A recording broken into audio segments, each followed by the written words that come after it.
este bloque de Informe Capital estamos recibiendo al senador del Frente Amplio, Charles Carreras, quien además es coordinador de la bancada del Frente. Bienvenido y gracias por estos minutos. Muchas gracias por la oportunidad de diálogo. Bien, a nosotros nos interesaba, primero, es un tema puntual, pero que no es menor, que creo que se presentó en estas horas, en esta jornada, un pedido de informes por lo que fue la restitución de una placa del ex policía Víctor Castiglioni, que le había sacado el Ministerio del Interior, que tú integrabas, ¿no? Eras el director general de Secretaría y ahora se ha restituido. En una situación que ha sido denunciada por varios colectivos también, que sufrieron torturas en su momento.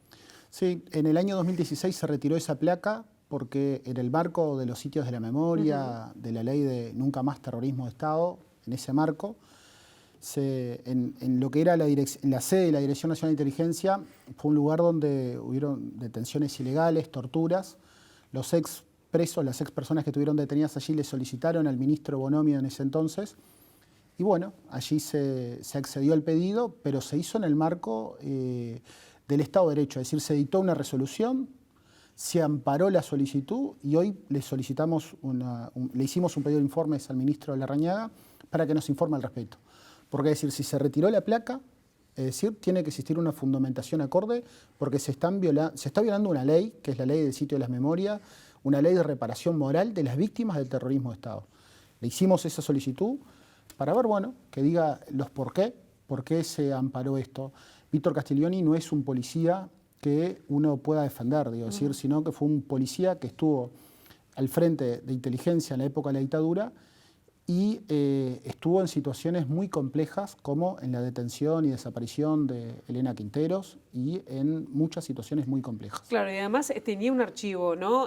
Corregime si me equivoco, pero que dio lugar a una amplísima investigación en el Parlamento porque el archivo que tenía Castiglioni en su casa, que se descubrió luego de fallecido, contenía seguimientos y espionajes en democracia de personas que se dedican a la política, de personas que se dedican al sindicalismo, no sé si había periodistas, entre otros. Sí, es espionaje muy de triste. democracia. Sí, esa es lo muy triste de la historia de Castiglioni. Entonces creemos que realmente, y además eso es tratado de otra situación que nos enteramos, que se retiró, estamos consultando también, que se retiró en ese lugar cuando retiramos la placa Castiglioni, nosotros a la sede de actos pusimos una foto de un gran policía que fue Julio Barteche, y denominamos el salón de actos Comisario General Julio Barteche. Entonces creemos también que ofende a la memoria de un gran policía, un gran profesional que ha marcado la historia, los hitos de la Policía Nacional. La Policía Nacional tiene dos grandes pilares filosóficos, que es Gómez Fole, que fue un hombre que trabajó muchísimo en su momento en la estructuración de la policía, y Julio Barteche. Entonces creemos realmente que es un episodio lamentable lo ocurrido, que es poner la placa de esta persona que no es para nada un orgullo de la Policía Nacional, y que es Castiglioni, y bajar la placa del extinto gran policía que fue Julio Barteche, que fue un ejemplo, y además lo que nos preocupa es que nos llega la información que se está retirando los... ¿Quién decidió esto? ¿Fue el ministro? Porque también he leído en las redes sociales, lo cual no quiere decir que sea, pero digo que sea verdad, pero bueno, lo dijo el Juan Raúl Ferreira, hijo de Wilson Ferreira, que había sido uno de los policías que más había perseguido a Wilson. Es decir, la decisión fue tomada, por lo que sabes, por el ministro del Interior, Jorge Larrañaga. No lo sé porque no tuve conocimiento, pero lo que vi por las redes o porque vi por alguna noticia, él se hizo responsable.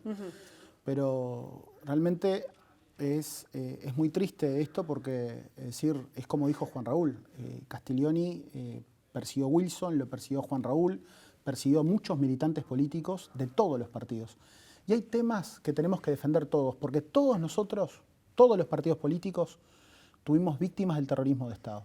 Entonces me parece que es una ofensa muy grande y es muy triste para uno, porque yo vi una nota de prensa que el ministro Larrañaga se hizo responsable de esto. Lo vi en una nota de Montevideo Portal. Bien, dejamos este tema que va a tener su repercusión por este pedido de informes y vamos a abocarnos brevemente a lo que tiene que ver con la LUC, si se puede decir brevemente, un proyecto de ley de 76 artículos, 76. ¿No?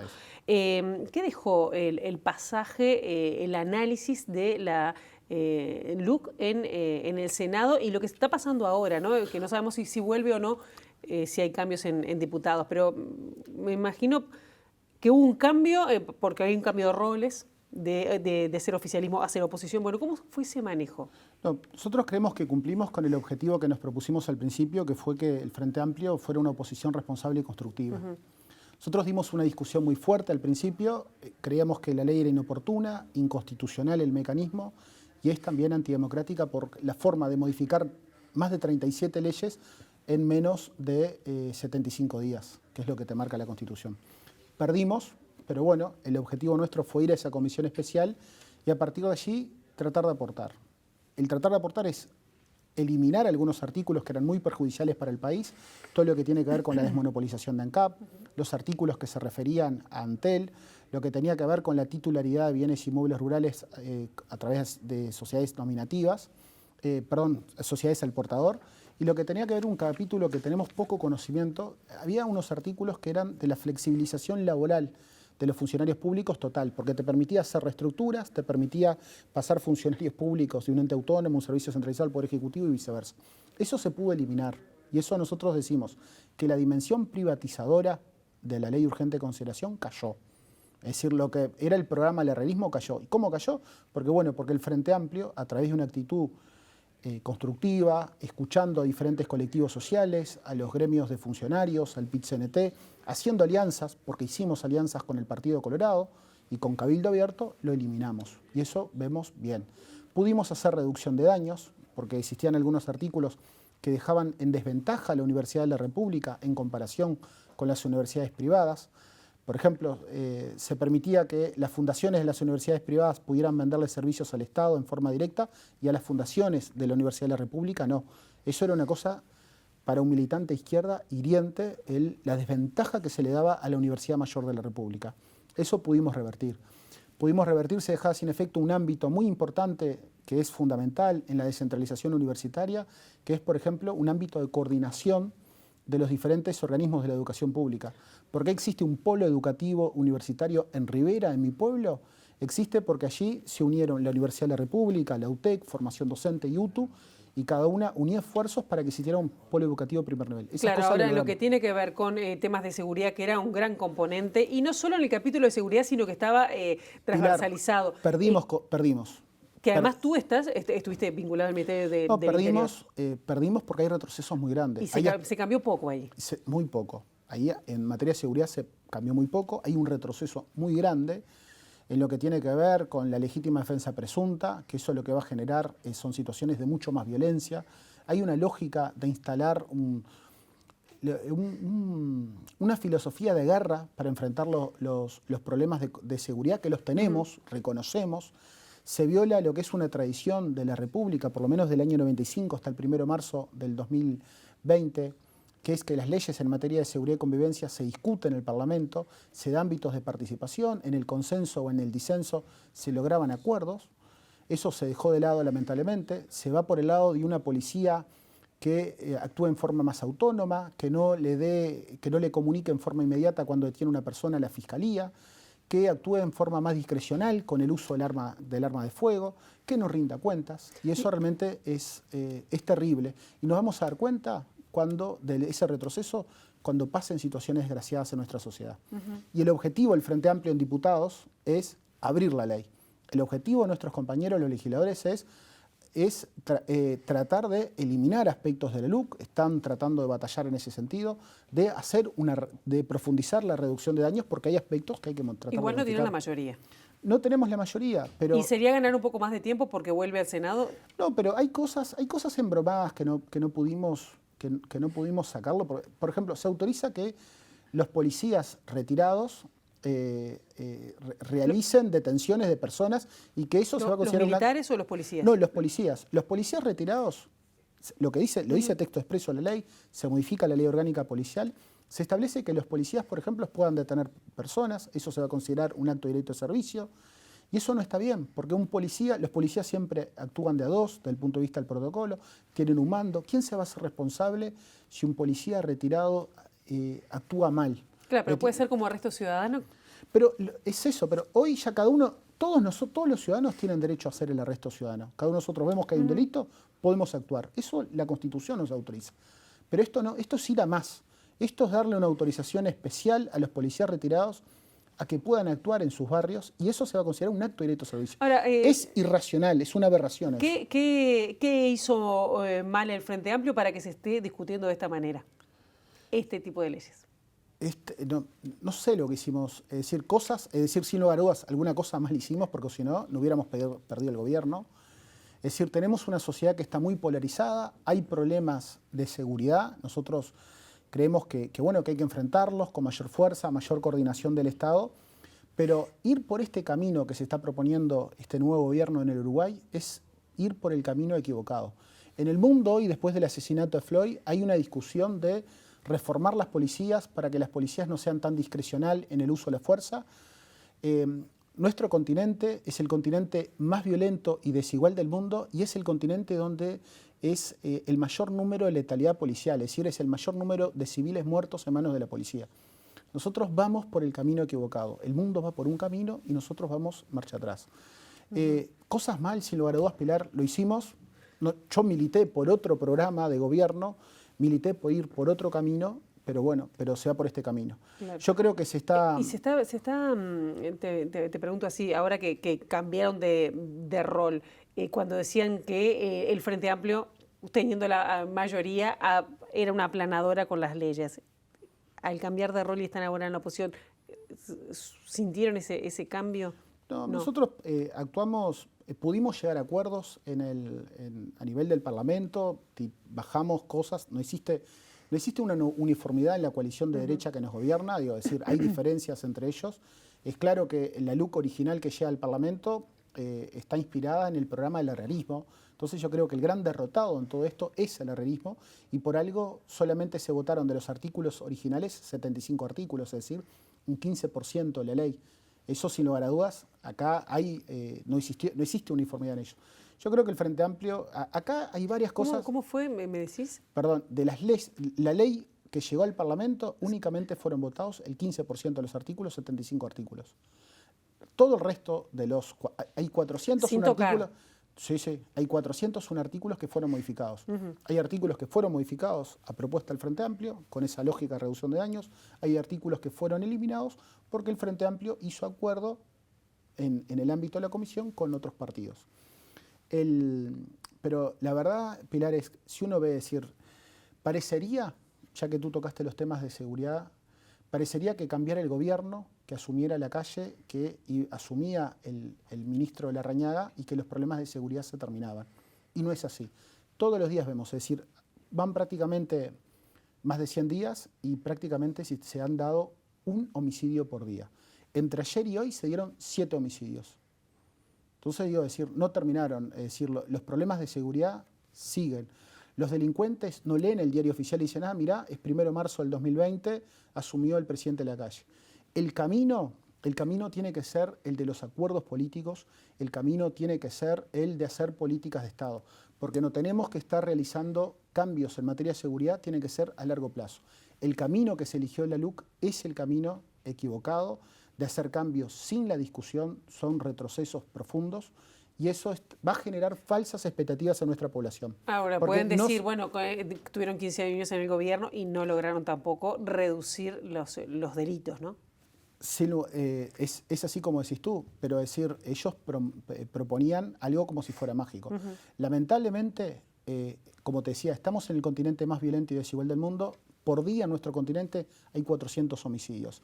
La misma cantidad de homicidios que hay en un año en nuestro país. Los problemas de seguridad tienen dimensiones. Tiene la dimensión internacional, donde estamos, los problemas de narcotráfico, de crimen organizado. Esa dimensión no está en la ley de urgente consideración. Los problemas de violencia estructural que existen en nuestra sociedad. En nuestro país mueren más personas por suicidios o en accidentes de tránsito que en homicidios.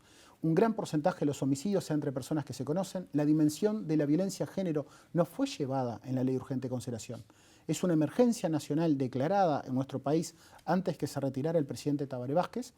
Y acá hay 2 artículos, uno que refiere a la rotura de las tobilleras y otro que refiere a la creación de una dirección nacional. Y bueno, eso fue en diciembre y prácticamente sin recursos, ¿no? Esa declaratoria. Sí, pero yo ahí creo que existían muchos recursos, porque ahora todos hablan de las tobilleras. El otro día veía que la señora vicepresidenta, el ministro, sumaban 200 tobilleras, hicieron un gran acto. Es decir, pero nosotros sumamos las tobilleras, es una gran herramienta, pero no es solamente con las tobilleras que vas a arreglar esto, porque esto tenés que darle una dimensión integral al problema. Ni hablar. Solamente con represión no vamos a resolver esto. Nos quedan 2 minutos. Como en ese vínculo con los nuevos parlamentarios, con la coalición de gobierno, ¿percibís que se ha fortalecido la coalición de gobierno cuando el Frente Amplio decía que no iba a durar mucho, que se iba a romper? ¿Cómo lo ven ustedes en el diálogo, en esta ley? Y bueno, la que viene, que el presupuesto, que es una de las más importantes del Yo creo que la coalición de gobierno tiene muchos problemas y los vemos que en estos 100 primeros días, es decir, destitución de funcionarios, el presidente de la CND, votamos venias porque hacemos un acuerdo político, resulta que después, por los disparates que esa persona dijo en las redes sociales, lo tienen que bajar ellos. En realidad hay muchos problemas. ¿Cuánto va a durar la coalición de gobierno? No tengo la bola mágica, no te lo puedo decir. Pero yo creo que la coalición, ellos van a tratar de durar hasta que se vote la ley de presupuesto. Tenían 3 grandes objetivos: la LUC, la ley de rendición de cuentas y el presupuesto nacional. Y a partir de allí, decir también, creo que el liderazgo del presidente, que lo está llevando mal en el sentido de él se propone ser únicamente el líder, y tenemos que otro de los líderes que lo acompañó en el Consejo de Ministros, como ministro Talvis, está bajando. Es decir, hay varios problemas en la coalición de gobierno. Nosotros como oposición estamos en un ámbito que tenemos que hacer acuerdos, tenemos que buscar, decir... ¿Les ha costado mucho cambiar de rol? No cambiamos de rol y creo que hemos demostrado que hemos sido oposición responsable, que votamos 13 leyes por la crisis sanitaria, votamos 13 leyes, asumimos un compromiso de votar las venias en forma rápida, con el compromiso que cada partido político se hacía responsable de sus venias y le estamos dando cumplimiento, aunque eso nos cuesta problemas a nosotros, porque votamos yo no quedé para nada feliz de votar la venia de Julio Luis Sanguinetti, pero ahí había un partido que se hace responsable y lo tuve que votar porque aceptamos ser copartícipes, es decir, aceptamos la coparticipación. Bueno, la de Bianchi, que no llegó a asumir en la de el Bianchi, cuarto, que no llegó a asumir. La del estribo, y ya tenemos que cerrar, interna. ¿Qué pasa con el cambio de liderazgo? O bueno, ¿cómo se está transitando en el MPP? Me imagino, si se está hablando. ¿Quién va a quedar luego de Mujica?